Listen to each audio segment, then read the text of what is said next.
All right, welcome back to the 80 Star Basketball Channel, the only star basketball channel where we're talking about Beckett again.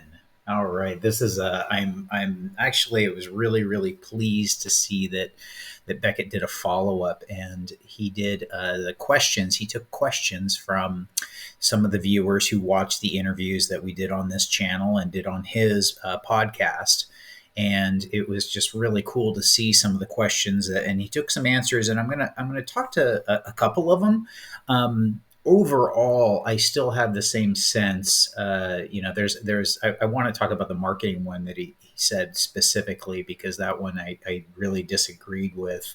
But overall, again, just this was one of the best hobby experiences I ever had. People think that disagreement is like in arguing, and they want to pick a side and like, you're a horrible person for saying this. It's like, I think Beckett and I both get it. No, good debate is fun. That's how you grow. Well, it's not fun. It's necessary.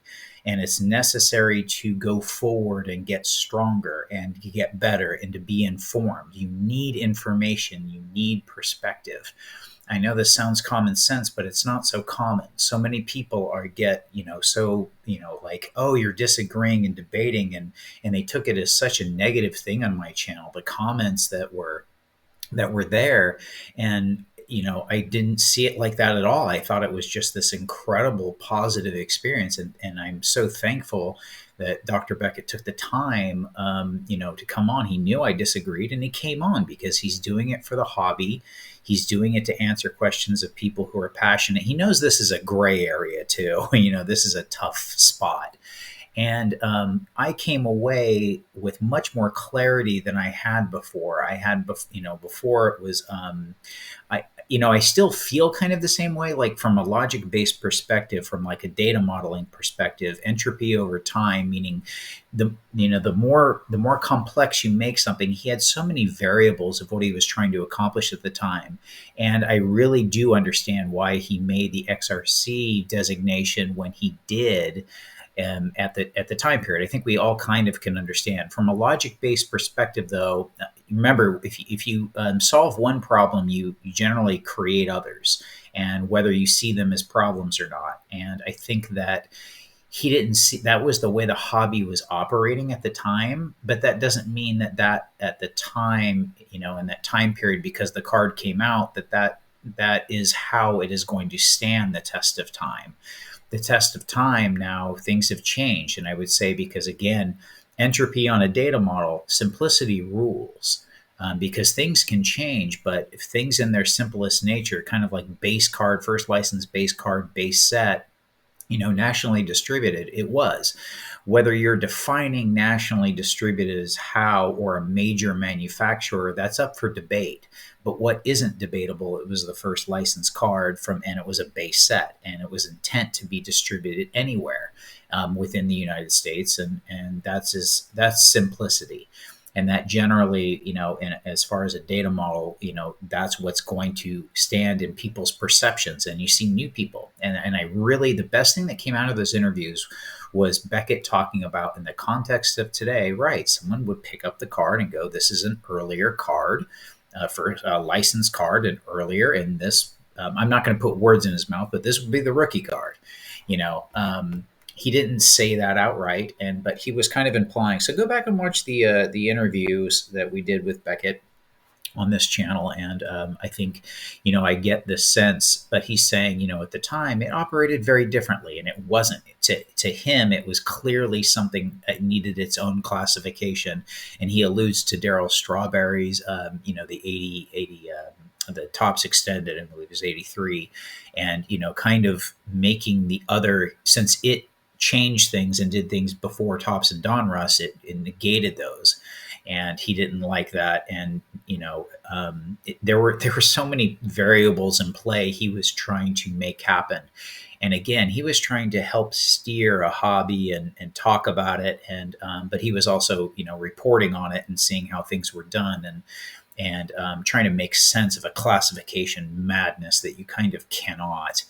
So, again, he's a highly intelligent person, and he loves the hobby, and he was, kind of doing obviously doing what he thinks is best, and he did a fantastic job in so many things. And the Jordan is kind of, this is kind of just a really a difficult spot to navigate for the time. I don't think it's difficult to navigate when you pull back and look at it in its base perspective as of context of the entire time frame of from when it was released to today. I think it, to me, the Star 101 is clearly the rookie card. And, but in the context of when it came out and what he was doing in 1989, I get it. He did say one thing I did want to, specifically kind of answer a question he said here. He thought he said this in our interviews. He talked to marketing, that Star could have been bigger had it marketed better, and I disagree with that. I think that really the major manufacturers couldn't do it. Topps and Fleer. Fleer was failing when they put out their premiere issue for basketball, didn't have a strong enough demand. It isn't like a Walkman or an iPod, and the fact that you're not reselling Walkmans and iPods. A lot of people are looking at value, and the value of these things just wasn't there because people weren't into them. Baseball was king.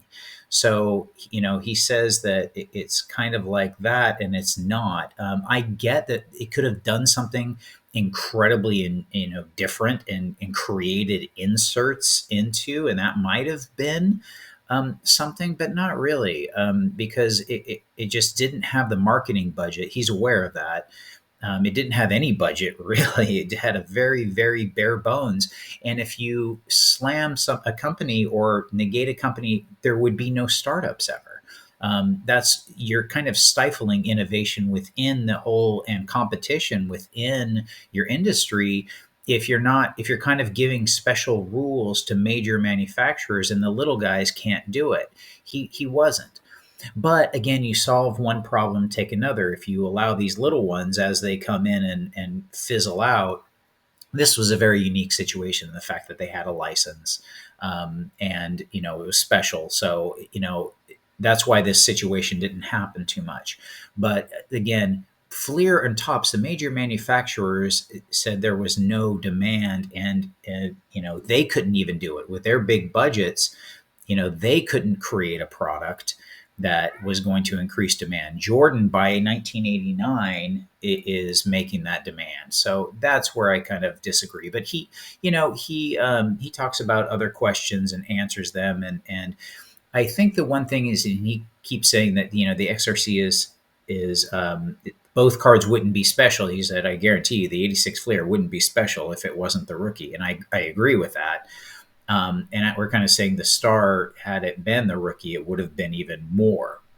So check out his podcast, and that's definitely something. It's really cool to see him answer questions. I'm so glad he did that, and I'm so thankful for him doing everything that he's done, and for the interviews. And it really just made for a special time. I got to admit, I was burnt out after I spent so much time preparing and getting ready and all these things that when I came out from it. And it coincided with the time that the 101, someone put up the 10. I forgot the auction. Maybe it was golden. There was like 10 101s, and it was like probably a month after. And that started kind of the downfall of prices, which people would think that I would be super upset about, but I'm not. I'm actually been picking up here and there, and what I can, and trading some things. Like I'm trading and getting into some nicer copies of stuff, and I'm definitely moving up for the next 101, trying to consolidate into, actually I'd like to get a higher grade, but we'll see in the next couple of months. So from that, I did want to talk about kind of a side note. I wanted to expand and talk about, there was a sale last night, this PSA 6, not this PSA 6. It was this PSA 6, sold for a surprisingly, went for 21,000, and at first glance 21,600, so almost 22,000. At first glance, you'd be like, oh, PSA 6s are falling, and no, I looked at this, and it's the same thing that people outside the hobby, and you'll have influencers talking about, oh, it's PSA 6, and they don't understand these cards. Because I would then, anyone who talks about this one, I would then ask them, this PSA 6, this is really off-centered, obviously left to right. It's just got, the corners are good and the edges look good, a couple white spots, but this is again, nature intended for the top to be a bit bigger, but the this is really off centered, and there's a few of them that are up like this, and the demand for these is not high. And when it's this off centered, this went for a pretty low price, and it makes a lot of sense. And for anyone who you want to question that, I would then say, well, what about this PSA 5 that sold for 24,000 right here? This PSA 5 sold for almost 25,000. So that, for these cards, it is so condition sensitive and eye appeal. Because really, if you ask me, would I pay 21,000 for this card, which card would I rather have? I would choose this card, kind of in a heartbeat for me. And I think the price reflects that. This being 25 and this being 21, I wouldn't have seen this actually. This to me would have been kind of like a BGS 7. So I'm surprised this actually got that grade, but again, it falls in the centering standards. And contrast that to this PSA 6. Now, this one I think will exceed 25,000. This should be, in my opinion, this is the cheapest 7 you get. This is a full-sized. Look at the centering on this card, and it's barely, the edges look good, and there's barely any white. I don't understand why this wasn't a 7. This PSA 6, and again, you'll have people who go, oh, PSA 6 jumped after this one. After this one, they're going to say the price and be like, look, they're going down. And then this one's going to well exceed that. I probably will be involved in this one, because if this gets anywhere even near 20, I'll be surprised. And I will bid on this, because this is just a spectacular look at the top to bottom centering, because this should be a little bit bigger. And there isn't, the corners look pretty dang solid, just more on that one, but they're all the left to right. So this to me is the best 6, and I would even say one of the better 7s I've actually seen. I know that might irk a few people, but look at it. I mean, and look at any 7. I don't understand how this didn't get a 6.5. So unless there's a surface issue, obviously I can't see.